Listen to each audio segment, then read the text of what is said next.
Jumpa lagi dengan saya. Kali ini saya akan mengenalkan apa itu epidemiologi. Tak lupa, saya pun akan menyampaikan peranan suatu epidemiologi dalam penentuan kejadian penyakit. Apakah Anda sudah tahu epidemiologi? Yuk, mari kita bahas di sini.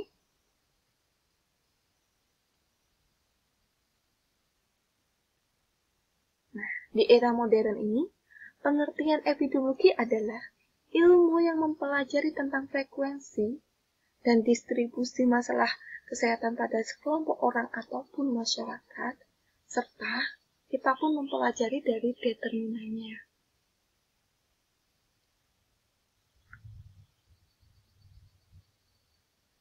Dari definisi tersebut, dapat dilihat bahwa dalam pengertian epidemiologi terdapat 3 hal pokok.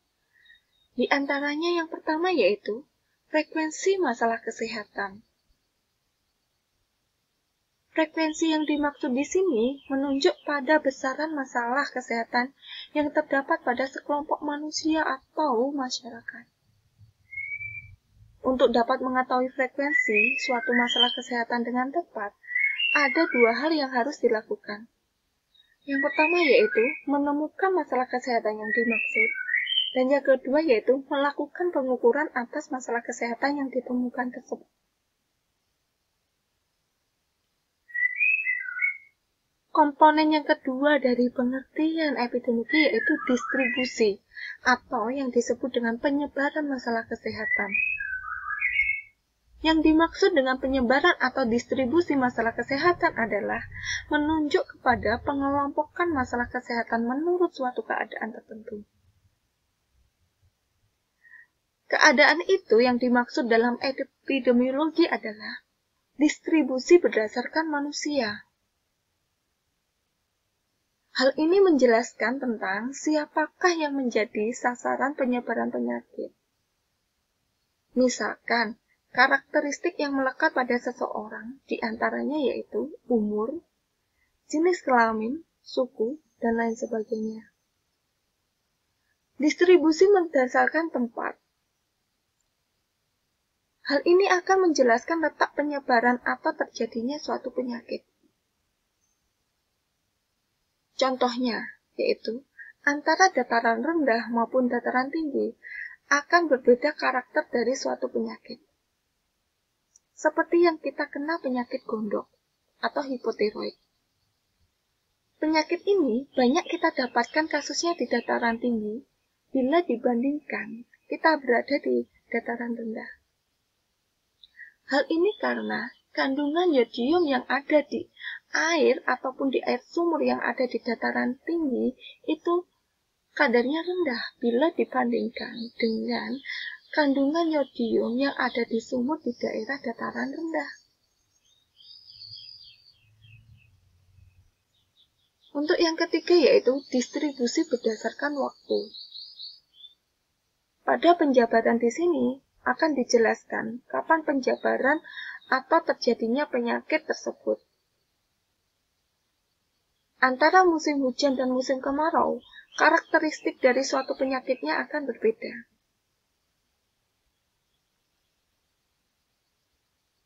Komponen yang ketiga dari pengertian epidemiologi yaitu determinan, atau yang disebut dengan faktor-faktor yang mempengaruhi.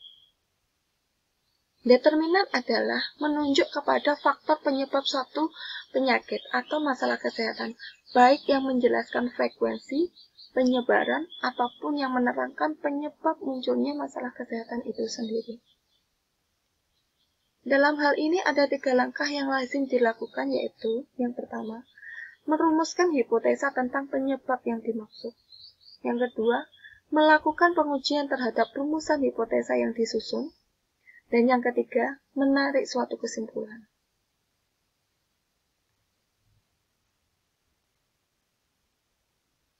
Dengan demikian, dapat dirumuskan tujuan dari suatu epidemiologi.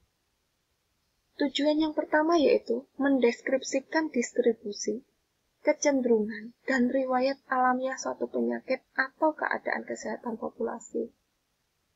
Tujuan yang kedua yaitu menjelaskan etiologi penyakit. Tujuan yang ketiga, meramalkan kejadian penyakit, dan yang keempat, yaitu mengendalikan distribusi penyakit dan masalah kesehatan pada populasi.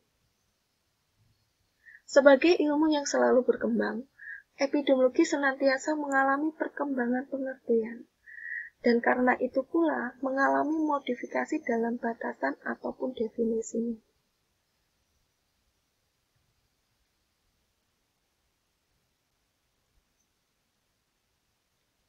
Apabila epidemiologi dapat dipahami dan diterapkan dengan baik, akan kita peroleh berbagai manfaat. Yang jika disederhanakan, yaitu yang pertama, membantu pekerjaan administrasi kesehatan. Epidemiologi membantu pekerjaan dalam perencanaan dari pelayanan kesehatan, membantu dalam pemantauan dan penilaian suatu upaya kesehatan. Data yang diperoleh dari pekerjaan akan dapat dimanfaatkan untuk melihat apakah upaya yang dilakukan telah sesuai dengan rencana atau tidak. Dan apakah tujuan yang ditetapkan telah tercapai atau tidak. Manfaat yang kedua yaitu dapat menerangkan penyebab suatu masalah kesehatan. Dengan diketahuinya penyebab suatu masalah kesehatan, maka dapat disusun langkah-langkah penanggulangan selanjutnya, baik yang bersifat pencegahan ataupun yang bersifat pengobatan. Manfaat yang ketiga yaitu dapat menerangkan perkembangan alamiah suatu penyakit.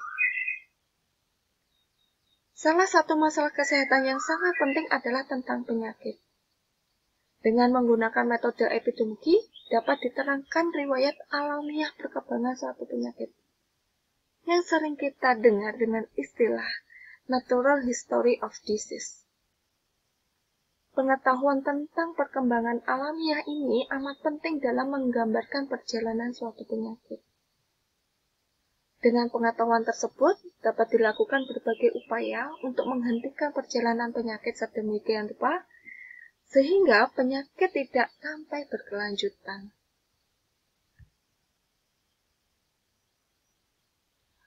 Perpaduan ciri-ciri dalam proses kejadian penyakit pada akhirnya menetapkan 4 keadaan masalah kesehatan. Yang pertama yaitu epidemi. Epidemi adalah keadaan di mana suatu masalah kesehatan yang ditemukan pada suatu daerah tertentu dalam waktu yang singkat berada dalam frekuensi yang meningkat.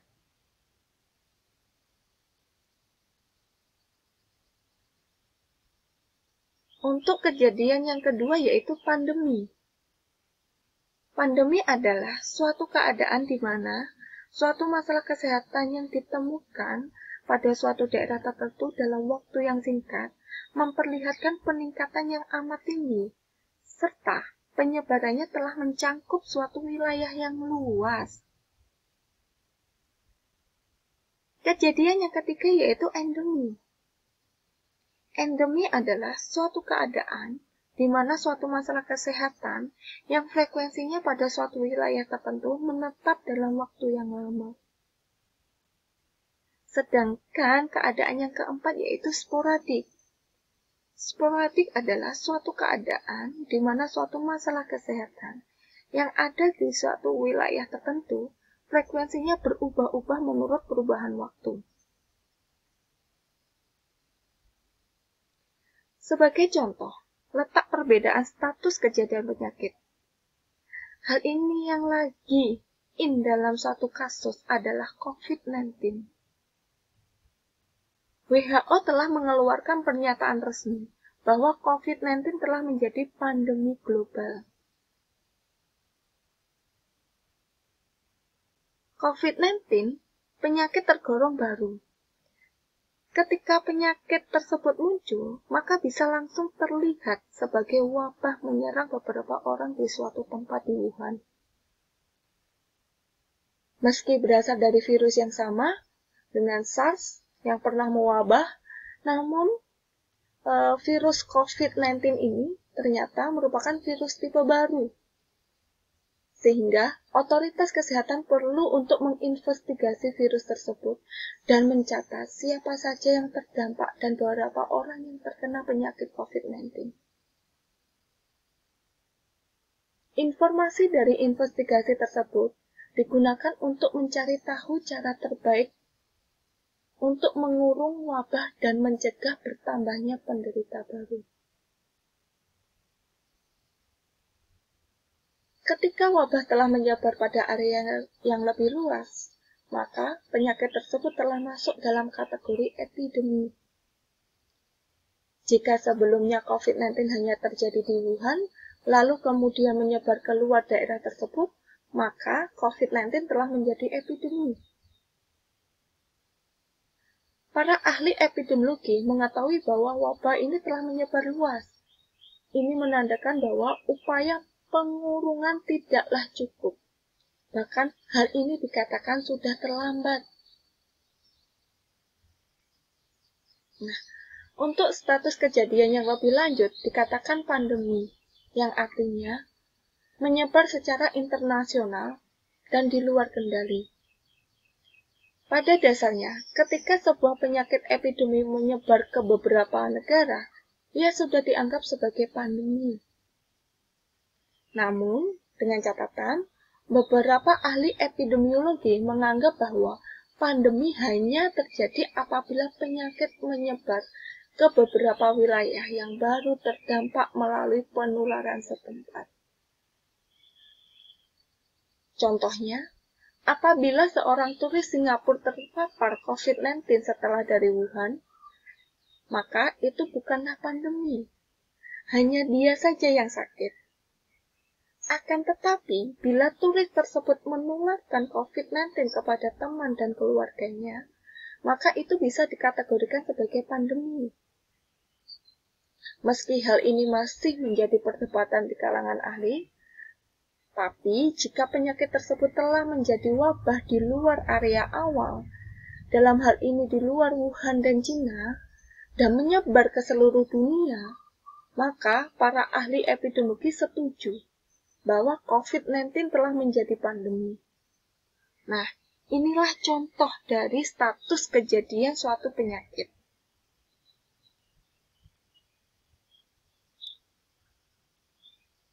Oke, sudah cukup pemaparan dari saya. Terima kasih atas perhatiannya.